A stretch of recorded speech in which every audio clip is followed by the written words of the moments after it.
বিতর্ক আর সাকিব আল হাসান যেন একই সুতোয় গাঁথা।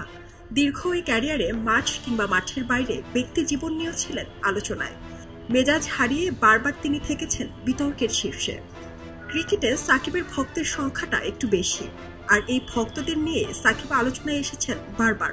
ফের বিতর্কে জড়ালেন বাংলাদেশ ক্রিকেটের পোস্টার বয় সাকিব আল হাসান।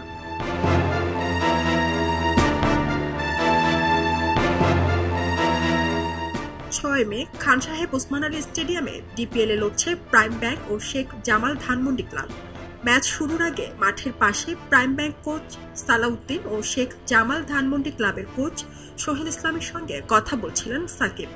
এদিকে ভক্তরা সবসময় একটু সুযোগ খুঁজেন একটা সেলফি কিংবা সাকিবের সঙ্গে দেখা করবার। খেলা শুরুর আগে সাকিবকে দেখতে পেয়ে সেই লোভ যেন সামলাতে পারেননি ভক্ত। হঠাৎ মাঠে ঢুকে পড়েন একজন, দৌড়ে যান সাকিবের কাছে। সেলফি তুলতে চাইলে সাকিব প্রথমে না করেন।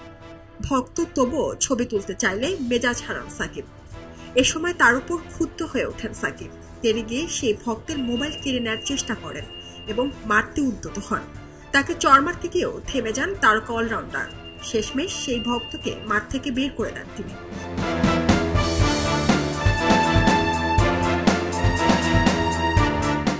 সাকিবের এমন আগ্রাসী ভূমিকা নিয়ে সোশ্যাল মিডিয়ায় অনেকে নিন্দা জানাচ্ছেন। তাদের মতে ভক্তদের সঙ্গে এমন ব্যবহার সাকিবের থেকে মোটেই কাম্য নয়। কেউ বা ভক্তের সময় জ্ঞান এবং মাঠে খেলোয়াড়দের নিরাপত্তা নিয়েও কথা তুলছেন। অবশ্য সাকিবের ক্যারিয়ারে এমন ঘটনা এই প্রথমবার নয়। এর আগেও নানান সময়ে ভক্তদের ওপর মেজাজ হারিয়ে গায়ে হাত তুলেছেন তিনি। কখনো ভক্তের মোবাইল কেড়ে নিয়েছেন।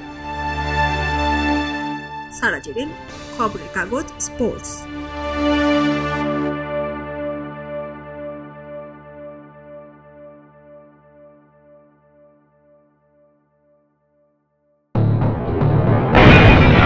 সবাই যখন জোয়ারে গা ভাসায়, কেউ কেউ শির দাঁড়া সোজা করে ঘুরে দাঁড়ায়। সময় যেখানে প্রতিনিয়ত হার মেনে নিতে শেখায়, কেউ কেউ চ্যালেঞ্জ ছুড়ে দেয়।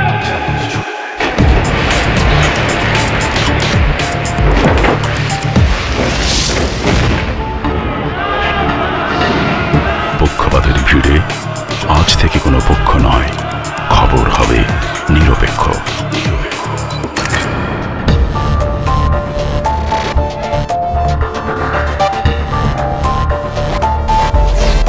বানোয়াট তথ্যবাদ, খবর হবে নিখাত। ভেঙে গুজবের শিক, খবর হবে নির্ভীক। এলো মুক্ত চিন্তার স্বাধীন দৈনিক খবরের কাগজ।